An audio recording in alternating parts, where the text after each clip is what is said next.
Bismillahirrahmanirrahim. Assalamualaikum warahmatullahi wabarakatuh. Waalaikumsalam. Selamat pagi Bapak Ibu semua. Pertama adalah kami bersyukur syukur kepada Allah Subhanahu wa taala, Tuhan yang Maha Kuasa yang telah melimpahkan rahmat kepada kita semua, melimpahkan nikmat kepada kita semua, nikmat sehat, ada berikan pada rezeki yang melimpah. Alhamdulillah, sebagaimana yang sudah direncanakan oleh salah satu calon guru penggerak kita, yaitu Fitri Wahyu Astuti. Hari ini kita dikumpulkan di ruangan ini untuk bersama-sama nanti menyampaikan paparan apa yang telah didapat oleh Bu Fitri Astuti selama mengikuti pelatihan baik seminar maupun loka karya. Pertama-tama tentunya saya ingin mengucapkan selamat pada salah satu guru SMP Negeri 2 yang menjadi calon guru penggerak lolos untuk mengikuti tahapan-tahapan berikutnya. Ini merupakan menjadi motivasi buat kita semua, buat rekan-rekan guru, baik yang tua apalagi yang masih muda-muda ini, untuk berkarir dan berkarya mengikuti jejak yang telah dijalani oleh Ibu Fitri Wahyu Astuti. Saya berharap kepada semuanya, kepada Bapak Ibu, Dewan Guru, untuk dapat mengikuti dengan seksama, dengan tertib, sesuai dengan jadwal, sesuai dengan apa yang disampaikan oleh Ibu Fitri nanti kepada kita semua. Karena pastinya akan sangat bermanfaat baik buat kita secara pribadi maupun secara umum buat sekolah kita, dan muaranya pada peningkatan prestasi peserta didik di SMP Negeri 2 Riau. Sekali lagi selamat kepada Bu Fitri. Nanti kami mohon paparannya supaya didengar oleh rekan-rekan, kawan-kawan kita semua. Ya, ini juga nanti pada saat ini sekolah kita juga sedang menghadapi yang nama akreditasi. Mungkin itu juga salah satu dari poin penting dari akreditasi itu. Sekali lagi saya mohon dengan sungguh-sungguh pada kawan-kawan untuk mengikuti kegiatan ini sampai dengan selesai. Mungkin ini yang bisa sampaikan. Terima kasih. Dengan mengucapkan Bismillahirrahmanirrahim. Komunitas belajar teratai SMP Negeri 2 Meliau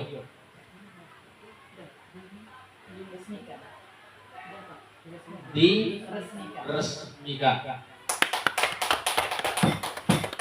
Terima kasih. Assalamualaikum warahmatullahi wabarakatuh. Selamat pagi dan salam sejahtera untuk kita semua.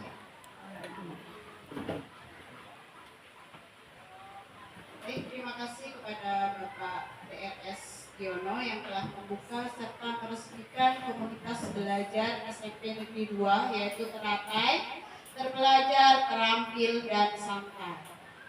Baik, untuk selanjutnya kita masuk ke materi ya Bapak Ibu ya.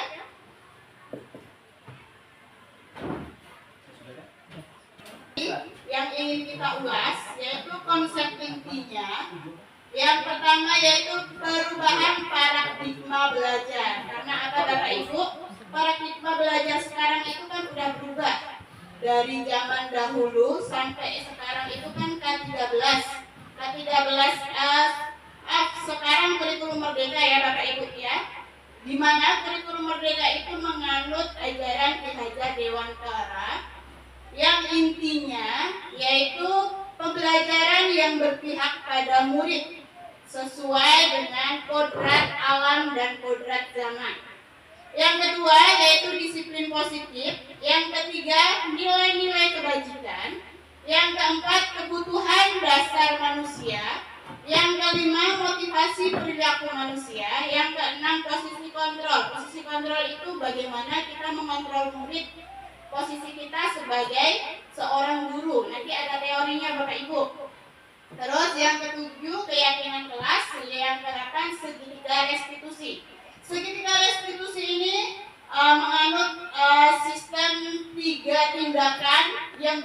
kita lakukan untuk mengatasi permasalahan murid.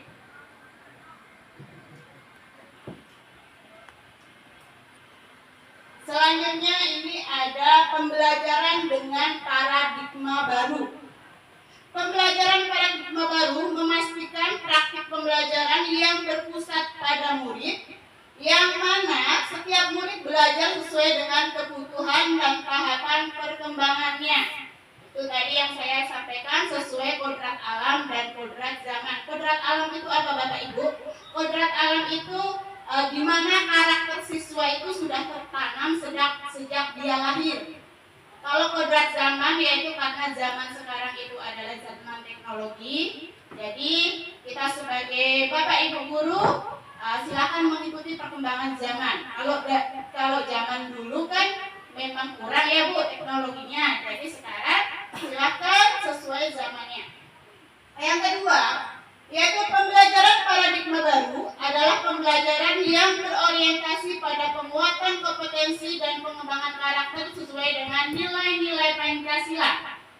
Yang ketiga, sehingga para peserta didik belajar sesuai kebutuhan berdasarkan tahap perkembangannya sesuai teori psikologi modern mewujudkan profil pelajar Pancasila. Teori kontrol, ini yang tadi saya bilang.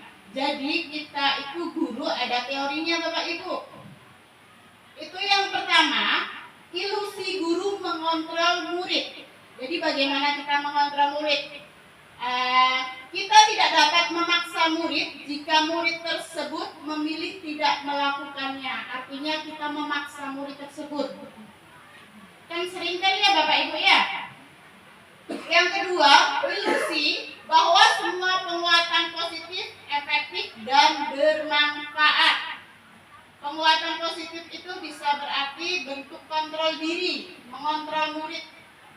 Dalam jangka tertentu, murid menyadari dan mencoba menolak. Bisa jadi murid tergantung pada pendapat guru. Jadi guru itu mendikte murid, kamu harus gini, kamu harus gitu. Jadi murid itu tidak ada kreativitasnya. Yang ketiga, yaitu ilusi bahwa kritik dan membuat orang merasa bersalah dapat menguatkan karakter. Yaitu menggunakan tersebut menuju pada identitas gagal. Jadi identitas gagal itu nanti anak merasa bahwa dirinya itu tidak berharga, merasa bahwa dia tidak dicintai dan sebagainya. Jadi dia merasa berkecil hati. Itu namanya identitas yang gagal.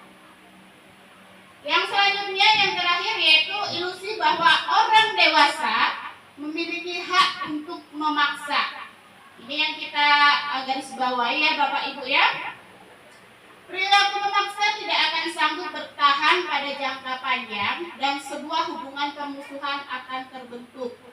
Jadi kita disarankan jangan memaksa murid Bapak Ibu. Mungkin sehari 2 hari murid itu tunduk sama kita. Tapi nanti untuk jangka waktu yang panjang pasti itu ada pertentangan dengan murid itu dan pasti akan terbentuk permusuhan. Itu yang kita hindari ya Bapak Ibu ya.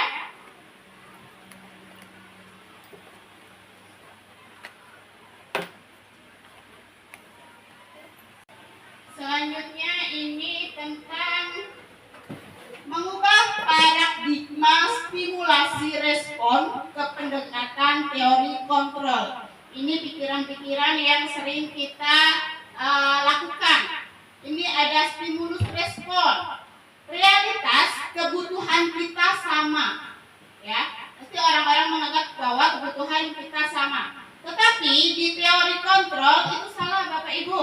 Yang benar realitas kebutuhan kita berbeda. Yang kedua, semua orang melihat hal yang sama. Tapi teori kontrolnya itu setiap orang memiliki gambaran yang berbeda-beda. Pasti ada perbedaan pendapat di sini. Selanjutnya, kita mencoba mengubah orang agar berpandangan sama dengan kita. Padahal realitanya atau teori kontrol, kita berusaha memahami pandangan orang tentang dunia. Jadi kita tidak bisa menyamakan pendapat kita dengan pendapat orang lain. Selanjutnya, perilaku buruk dilihat sebagai suatu kesalahan. Ini yang sering kelihatannya sering kita lakukan ini Bapak Ibu. Semua perilaku memiliki tujuan. Jadi kalau siswa berperilaku begini begitu pasti mereka ada tujuannya. Selanjutnya, orang lain bisa mengontrol saya. Tetapi teori kontrolnya hanya Anda yang bisa mengontrol diri Anda. Jadi hanya diri sendiri yang bisa mengontrol kita sendiri, bukan orang lain. Terus, saya bisa mengontrol orang lain. Teori kontrolnya Anda tidak bisa mengontrol orang lain. Terus selanjutnya, pemaksaan ada pada saat bujukan gagal. Jadi kalau semisal kita membujuk, pasti kita memaksa siswa itu. Teori kontrolnya, kolaborasi dan konsensus menciptakan pilihan-pilihan baru. Jadi kita bekerja sama ya Bapak Ibu ya. Selanjutnya yang terakhir, model berpikir menang atau kalah. Teori kontrolnya model berpikir menang-menang, win-win solution. Jadi nggak ada menang, nggak ada kalah. Kita masuk ke disiplin positif. Apa sih disiplin positif? Ada yang tahu Bapak Ibu? Ada yang memberikan masukan? Atau memberikan pendapatnya? Ada Bapak Ibu?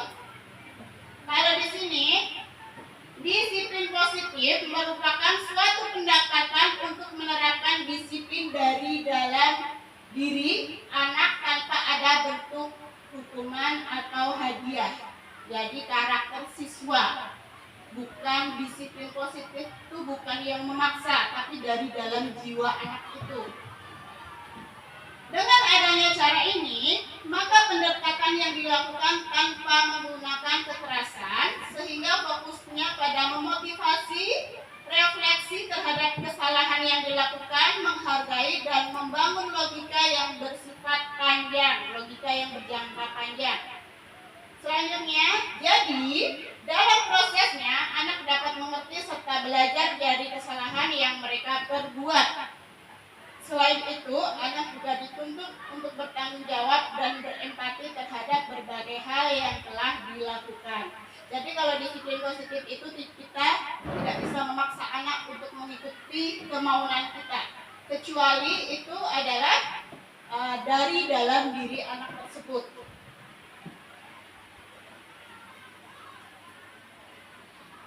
Selanjutnya adalah tujuan disiplin positif. Tujuan kita adalah menciptakan murid yang memiliki diri sehingga mereka berperilaku mengacu pada nilai-nilai kebajikan universal dan memiliki motivasi intrinsik dalam perubahan perilaku ke arah yang lebih baik. Jadi tujuannya disiplin positif itu bisa dibilang untuk membangun karakter siswa Bapak Ibu.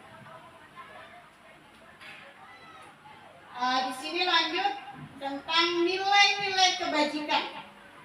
Nilai-nilai yang disepakati bersama lepas dari suku, bangsa, agama, bahasa maupun latar belakang. Itu pengertian dari nilai-nilai kebajikan. Contoh nilai kebajikan institusi atau organisasi. Tentunya karena kita di lingkungan sekolah, tentunya jangan lupa kita memasukkan profil pelajar Pancasila. Ada beriman bertakwa kepada Tuhan Yang Maha Esa, berakhlak mulia, berkebinekaan global, gotong royong, mandiri, beranarkistis, dan kreatif. Yang kedua, yaitu ada YPY. Baik, maaf ya Bapak Ibu, terkendala listrik, mati lampu. Jadi untuk mempersingkat waktu, saya lanjutkan secara manual ya Bapak Ibu ya. Semangat. Tadi contoh nilai kebajikan institusi atau organisasi. Yang pertama profil pelajar Pancasila, yang kedua YPI yaitu toleransi, rasa hormat, integritas, mandiri, menghargai, antusias, empati, keingintahuan, kreatif, kerjasama, percaya diri dalam komitmen. Untuk selanjutnya yaitu keterampilan hidup, yaitu dapat dipercaya, lurus hatinya, pendengar yang aktif, tidak merendahkan orang lain, memberikan yang terbaik dari diri. Selanjutnya ini ada kebutuhan dasar manusia. Kebutuhan dasar manusia itu ada 5 Bapak Ibu. Untuk pengertiannya, yaitu segala sesuatu yang kita lakukan untuk mendapatkan apa yang kita inginkan. Seluruh tindakan yang kita lakukan memiliki tujuan tertentu. Dan semua usaha terbaik yang kita lakukan adalah dalam rangka agar kebutuhan dasar kita terpenuhi dengan baik. Kebutuhan dasar manusia itu ada 5 Bapak Ibu. Yang pertama yaitu bertahan hidup. Yang kedua kasih sayang dan rasa diterima. Yang ketiga penguasaan. Yang keempat kebebasan. Yang kelima kesenangan. Jadi Bapak Ibu bisa kaitkan, semisal nih ada anak-anak tuh menurut kita menyimpang dari perilaku, pasti ada 5 dari kebutuhan dasar itu 1 yang tidak dia penuhi. Untuk kebutuhan dasar manusia bertahan hidup, yaitu seseorang membutuhkan makan, pakaian, tempat tinggal, keamanan, kesehatan. Kalau orang Jawa itu biasa disebut papan, sandang, pangan. Kalau sekarang ditambah lagi kesehatan, keamanan ya. Dan kebutuhan dasar yang kedua kasih sayang dan rasa diterima.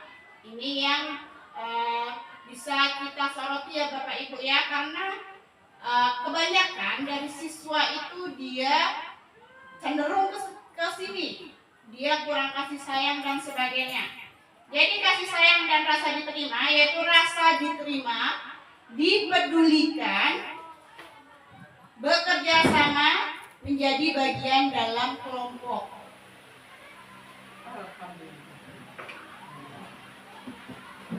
Baik, kita lanjut ya Bapak Ibu ya. Kebutuhan dasar manusia itu ada 5. Yang pertama tadi bertahan hidup, yaitu makan, pakaian, tempat tinggal, keamanan, dan kesehatan. Yang kedua, kasih sayang dan rasa diterima. Ini sering anak-anak berperilaku menyimpang gara-gara ini Bapak Ibu.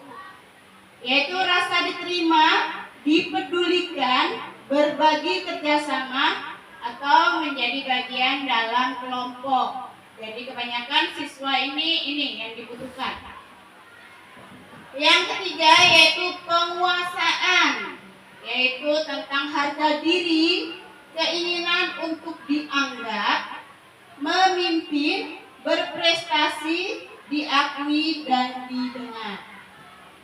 Selanjutnya yaitu kebutuhan dasar manusia atas kebebasan.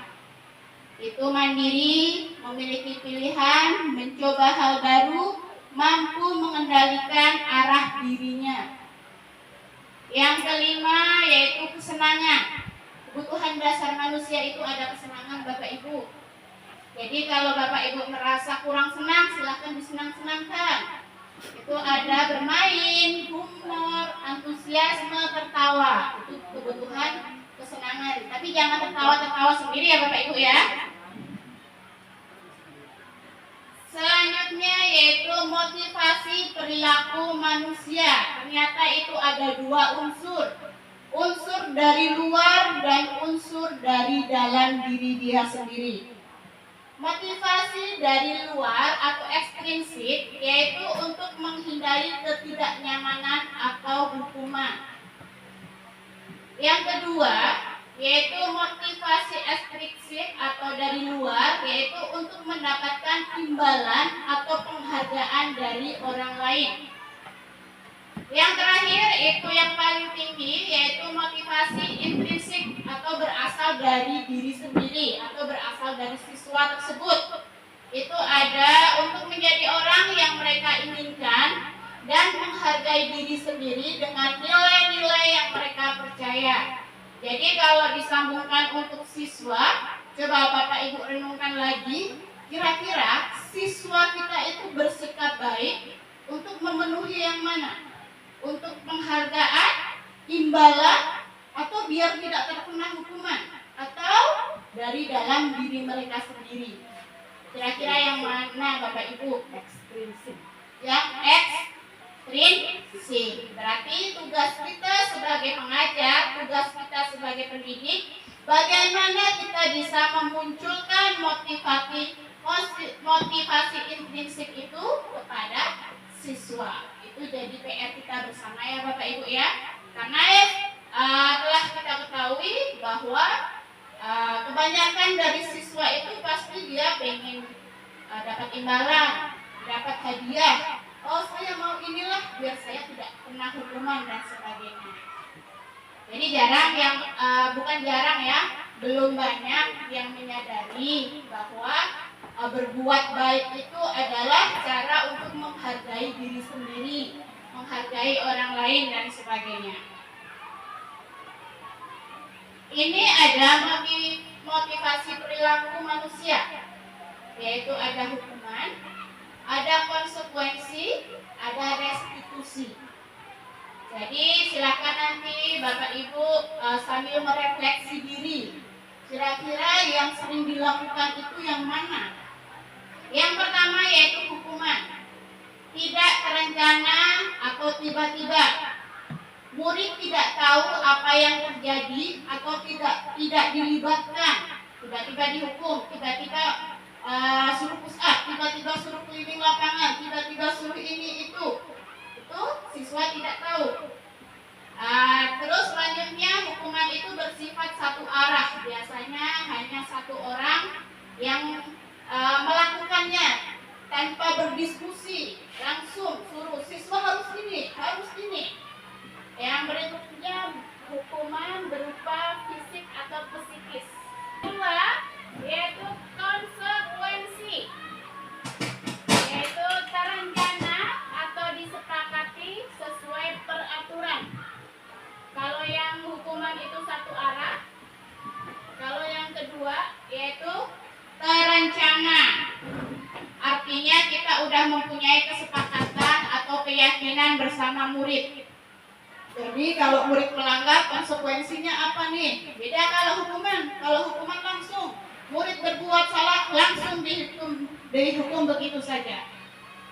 Yang selanjutnya murid tetap dibuat tidak nyaman. Pasti kalau konsekuensi itu pasti kan siswa tetap ada hukuman, tapi hukumannya tetap kesepakatan bersama. Jadi murid masih tidak merasa tidak nyaman. Yang terakhir, sikap guru selalu memonitor murid. Selanjutnya restitusi, proses menciptakan kondisi bagi murid untuk memperbaiki kesalahan. Jadi ketika murid berbuat salah, kita mencari solusi bersama. Kita membantu murid untuk menyadari kesalahannya. Yang kedua yaitu proses kolaboratif yang mengerjakan murid untuk mencari solusi sendiri. Jadi kita menuntun murid, bukan hukuman. Oh, kamu salah, kamu harus gini, kamu harus gini. Bukan ya Bapak Ibu ya. Untuk restitusi itu bagaimana kita menciptakan suasana bahwa murid itu mengakui kesalahannya dan murid itu mencari solusinya. Kita bekerja sama dengan murid. Selanjutnya ini ada kata-kata, perbedaan kata-kata antara hukuman, konsekuensi, dan restitusi. Kalau hukuman itu bersikap ke lebih banyak ke negatifnya. Contohnya, awas kalau dilakukan lagi ya, nanti saya hukum lagi. Awas kamu ya. Itu adalah mode paksaan, memaksa murid supaya takut sama kita, supaya takut dengan aturan. Yang kedua yaitu konsekuensi atau bersifat netral. Kenapa bersifat netral? Karena tadi kita udah membuat kesepakatan di awal. Jika kamu terlambat, ada hukumannya seperti ini. Ini ada contohnya. Lakukan apa yang saya katakan. Artinya murid itu menjadi tidak berkreatif ya Bapak Ibu, continue dia, kayak gitu terus. Terus restitusi bersifat positif. Ini karena apa tadi? Karena siswa diajak untuk berkolaborasi, berpikir bersama, mencari solusi. Contoh kata-katanya, apakah apa hal ini yang sesungguhnya ingin kamu lakukan? Itu teori kontrol. Jadi kita menstabilkan identitas dulu, menstabilkan kesalahan murid. Habis itu kita mencari solusinya bersama-sama. Ini ada penghargaan dan hukuman. Penghargaan atau hukuman adalah cara-cara mengontrol perilaku seseorang yang menghancurkan potensi untuk pembelajaran yang sesungguhnya. Kenapa menghancurkan? Karena tadi kita memaksa ya Bu ya, memaksa harus ini, harus itu. Jadi siswa itu bisa identitasnya gagal atau kehilangan identitas, merasa tidak dihargai, merasa tidak dicintai, merasa tidak disayang. Penghargaan mempunyai dampak yang kurang baik. Di antaranya, yang satu, penghargaan tidak efektif karena lebih ke negatif tadi ya Bapak Ibu ya. Penghargaan merusak hubungan. Penghargaan mengurangi ketepatan. Penghargaan mengurangi kualitas. Penghargaan mengurangi kreativitas. Karena apa? Pasti dia monoton siswa itu. Siswa itu pasti kurang kreativitas karena apa? Karena dituntun kita. Oh, kamu harus gini, kalau mau mendapatkan ini harus gini. Jadi dia kehilangan kreativitasnya. Yang keenam, penghargaan bisa menimbulkan kecemburuan sosial. Jadi biasanya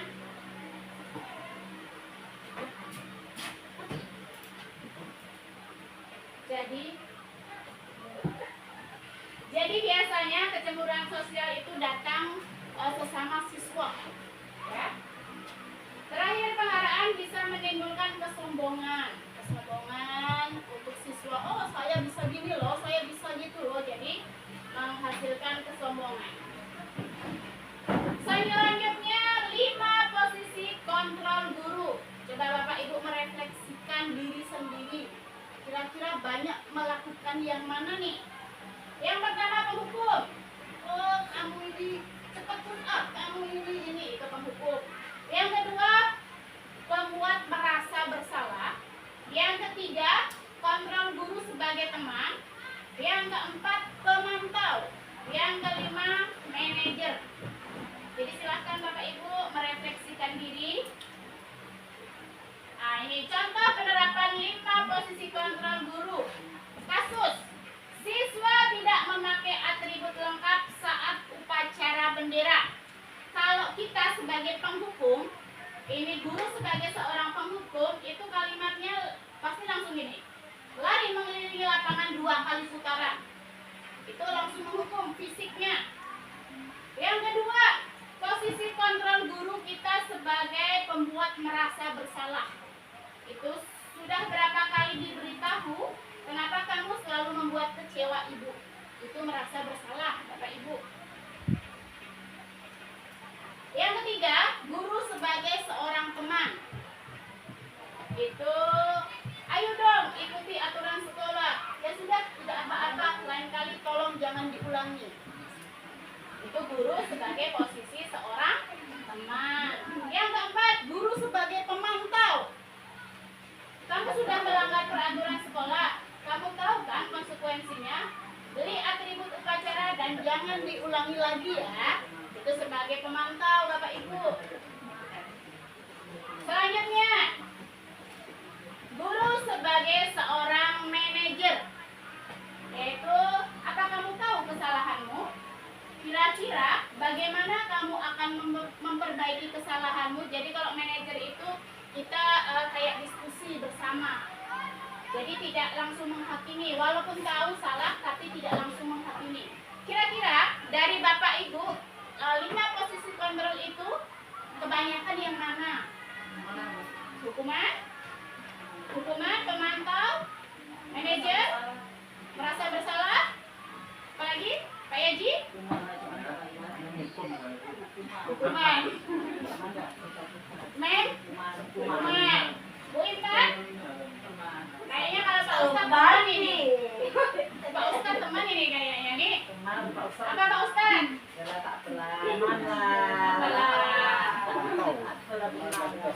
Jadi silakan ya Bapak Ibu merefleksikan diri.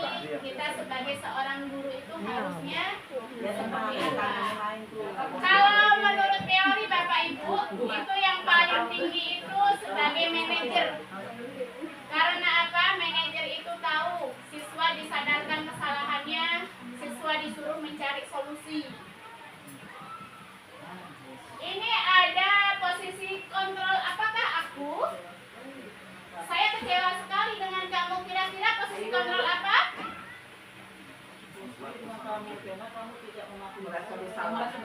Merasa bersalah, betul, karena ada kecewa. Kalau Bu Indah biasa seperti ini. Kamu tidak pernah benar melakukannya. Kira-kira apa itu? Hukum. Apa? Hukum tadi kata Bu Hajar. Ada yang lain? Pengamat itu. Pengamat. Kalau hukuman itu biasa berupa fisik. Suruh push up, suruh keliling, suruh ini. Selanjutnya, ayo lakukan dengan Bapak Ibu ya. Kira-kira apa? Kawan, teman, karena dia mengajar. Ayo lakukan demi Bapak Ibu ya. Ini sering Pak Ustadz lakukan nih sebagai teman. Yuk, lakukan yuk biar dapat juara yuk. Selanjutnya, sanksi atau konsekuensinya apa? Tahu kan? Apa kira-kira tadi? Manajer. Kalau manajer itu ada solusinya. Apa? Pemantau. Apa rencanamu untuk menyelesaikan masalah ini? Manajer, karena dia mencari solusi bersama. Berarti udah paham ya Bapak Ibu ya? Selanjutnya, keyakinan kelas. Mengapa keyakinan kelas? Mengapa bukan peraturan kelas? Apa perbedaan keyakinan sama peraturan kelas? Siapa yang bisa menjelaskan atau berbagi bersama? Apa perbedaan keyakinan kelas sama peraturan kelas? Ada yang bisa, Bu Emi? Keyakinan tuh bisa didiskusikan bersama-sama, kalau peraturan harus dipatuhi gitu. Kalau dari Bu Emi tadi keyakinan itu dibikin bersama, kalau peraturan itu harus dipatuhi. Oke, kita lihat. Ini keyakinan kelas. Keyakinan kelas itu kuantitatif berupa pernyataan universal dibuat dalam pernyataan yang positif. Membangun sedikit saja agar mudah diingat sesuai dengan kondisi kelas dan sekolah sehingga mudah diterapkan. Yang ini poinnya, semua warga kelas dilibatkan saat membuat keyakinan kelas. Jadi itu kesepakatan bersama, itu keyakinan kelas. Kalau peraturan kelas itu mutlak, biasanya dari wali kelasnya, dari satu arah. Semisal kamu nggak boleh ini, kamu nggak boleh itu, tanpa ada kesepakatan kelas. Itu perbedaan peraturan sama keyakinan kelas. Jadi Bapak Ibu, sejauh ini sudahkah membuat keyakinan kelas? Sudah. Sudah wali kelasnya sendiri atau melibatkan siswanya? Melibatkan siswa. Melibatkan siswa. Jadi kesepakatan kelas menjadi keyakinan kelas. Selanjutnya ini yang saya bilang tadi, yaitu segitiga restitusi. Itu segitiga untuk mengatasi permasalahan murid. Ya, itu adalah suatu proses dialog yang dijalankan oleh guru agar dapat menghasilkan murid yang mandiri dan bertanggung jawab. Segitiga restitusi itu ada 3 tindakan Bapak Ibu. Yang pertama, menstabilkan identitas. Yang kedua, validasi tindakan yang salah. Yang ketiga, menanyakan keyakinan. Jadi ini nanti bisa dipakai untuk permasalahan-permasalahan siswa kita. Yang pertama yaitu menstabilkan identitas. Karena tadi kita udah lihat ternyata hukuman itu menimbulkan efek yang negatif Bapak Ibu. Jadi mari kita sama-sama mengganti dengan restitusi segitiga.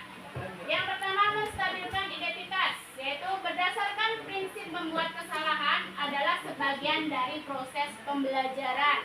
Jadi prinsip kita yaitu kesalahan itu adalah proses pembelajaran siswa.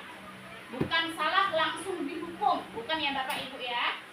Yang kedua, menggeser identitas murid dari identitas gagal ke identitas kesuksesan. Tadi identitas gagal yaitu murid merasa tidak dihargai, murid merasa tidak dicintai, murid merasa berbeda dari yang lain. Jadi murid itu tidak menghargai diri dia sendiri.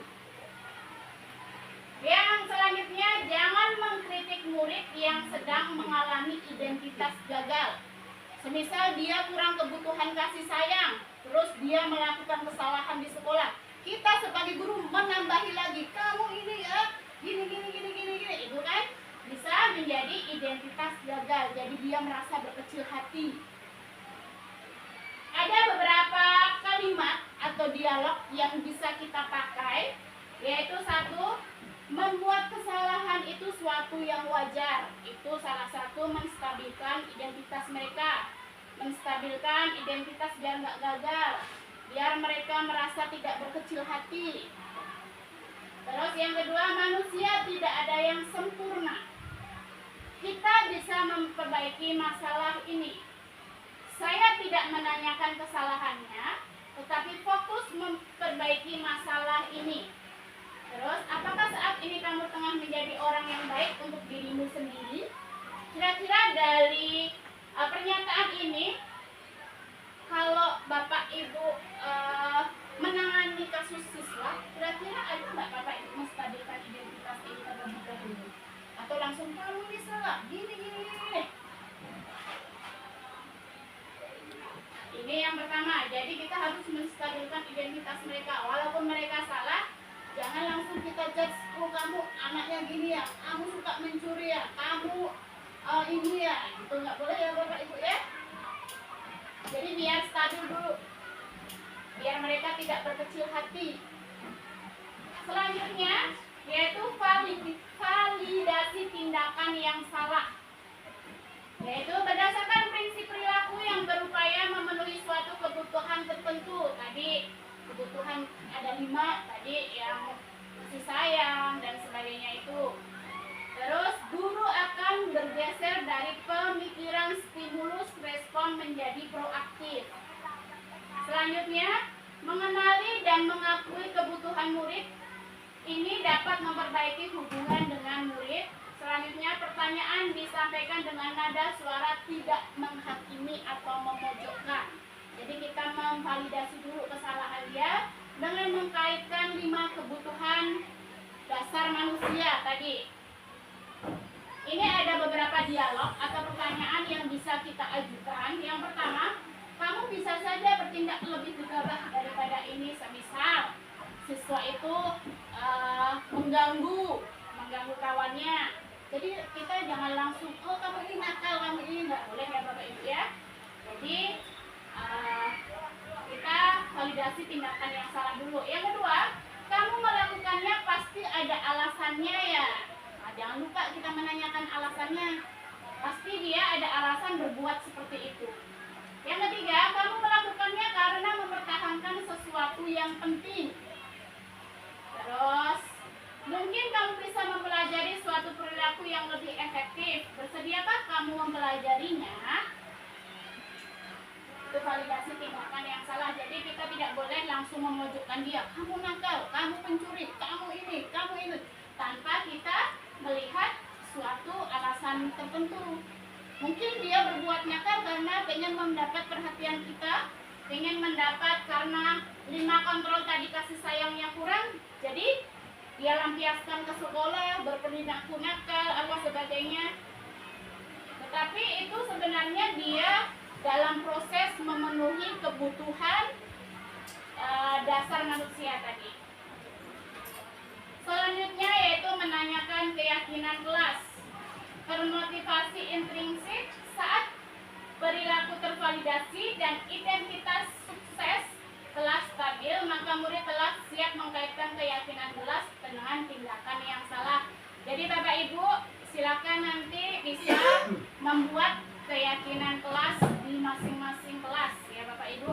Karena apa? Segitiga restitusi itu kan berpegang teguh pada keyakinan kelas. Jadi kesepakatan bersama antara guru dan juga peserta didik. Ada beberapa dialognya, yaitu nilai-nilai apa yang telah kita sepakati. Jadi sebelum kita mengecek dia salah gini, kita tanya dulu nilai apa yang telah dia langgar. Selanjutnya, seperti apakah gambaran sebuah kelas yang ideal bagi kamu? Dia menginginkan yang seperti apa? Terus kamu ingin menjadi orang yang seperti apa? Itu segitiga restitusi. Selanjutnya, penutup.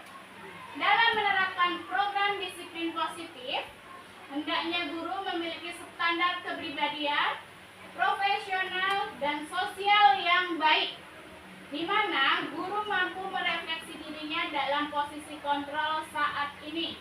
Bagaimana perjalanan dirinya sebagai pamong atau manajer, ya pamong itu sebagai manajer, yang menuntut murid-muridnya menjadi insan yang mandiri, merdeka, dan bertanggung jawab. Jadi di sini intinya disiplin positif itu membangun karakter yang baik yang muncul dari dalam diri siswa itu. Tidak dengan paksaan, tidak dengan hukuman, tetapi kita bekerja sama dengan murid untuk menciptakan keamanan, keindahan, dan tentunya pribadi yang baik dari dalam diri murid tersebut. Demikian yang dapat saya sampaikan. Untuk selanjutnya mungkin ada pertanyaan dari Bapak Ibu. Adakah yang ingin bertanya atau memberi umpan balik? Atau merefleksikan diri boleh. Jadi setelah tahu teori ini kira-kira refleksi diri apa yang bisa Bapak Ibu terapkan. Semisal kalau saya pribadi nih ya Bapak Ibu ya, sebelum saya tahu teori ini, saya pasti menghukum siswa. Semisal kamu terlambat, push up berapa kali, kamu ngobrol, push up berapa kali, itu pribadi saya sendiri. Tetapi setelah mengenal teori ini, sedikit demi sedikit saya mengubah pola itu menjadi yang lebih bagus dan memposisikan diri sebisa mungkin jadi pamong atau manajer dalam pembelajaran. Jadi kita bukan penghukum, pemantau, bukan yang seperti itu ya Bapak Ibu ya. Itu kalau refleksi dari saya sendiri. Mungkin ada dari Bapak Ibu lainnya? Bu Haja? Agak itu. Assalamualaikum warahmatullahi wabarakatuh. Kedengaran nggak ya? Bapak Ibu yang saya hormati, saya terutama ini adalah orang yang menerima metode baru ini, teknik belajar yang baru atau belajar mengajar yang baru di sekolah. Walaupun kalau saya melihat ini adalah metode berhubungan sebenarnya, berhubungan dengan orang tua, dengan anak-anak, dengan sesama, ini dimasukkan di dalam kita berkegiatan belajar mengajar. Sebenarnya kalau saya lihat itu karena di dalam berkomunikasi berhari-hari itu ada kita dengan orang tua seperti ini, dengan anak-anak seperti itu ada. Nah sekarang masalahnya di sekolah ini ada umpan baliknya. Kita menyampaikan satu materi dengan harapan materi yang kita sampaikan itu dimengerti anak, karena anak nanti akan dapat predikat dari penyampaian kita. Kan gitu Bu. Jadi umpan baliknya 2 kali. Kita menyampaikan materi, anak paham, lalu kita beri lagi balik, lalu kita dapat lagi balik. Masalahnya sekarang adalah kalau saya bilang itu dari berkomunikasi lemah lembut lah gitu ya, lemah lembut lah itu. Kita tuh sabar, diikuti apa kata anak itu. Dia tidak masalah, saya pun tidak masalah dengan hal itu. Karena dengan anak sendiri itu bisa seperti itu. Sama orang lain. Nggak mau makan udah, wes silakan. Tapi karena dengan anak kita nggak menuntut nilai Bu. Tapi dengan anak orang nih, anak didik kita itu kita tuh ada minta nilai, dan nilai ini akan kita olah-olah lagi menjadi nilai baik. Mau tak mau nilainya harus baik. Sementara data yang didapat nilainya jelek. Nah, kalau saya memang saya apa yang Ibu sampaikan itu terima nggak terima ya saya harus ikuti walaupun terasa berat. Nah, sekarang yang mau saya tanyakan ke Ibu itu patokan nilai yang kita dapat itu, kalau saya kan masih KKM tentu kan.